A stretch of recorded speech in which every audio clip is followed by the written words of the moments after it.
Hello guys, how are you? I hope you are very well. Check करते हैं आपके person की current energy. So first card है 5 of swords.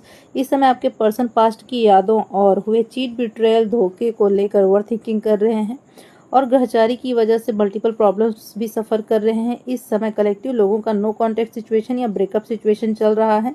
2 of swords means आपके person majorly 2 situation में बहुत ज़्यादा कंफ्यूज हो रहे हैं। पहला सिचुएशन रिलेशनशिप और दूसरा इनके अंदर की नेगेटिव थिंकिंग।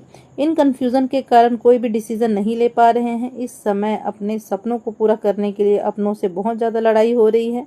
आपके पर्सन अभी अपने कार्मिकों के साथ बहुत सारे कर्मा पे बैक कर रहे हैं। कार्मिकों के द्वारा बहुत सारे प्रॉब्लम्स भी दी जा रही है।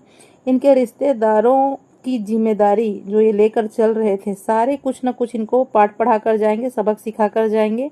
इनके जीवन के ओल्ड पैटर्न खत्म होंगे और एक नई शुरुआत ये खुद ब खुद करेंगे।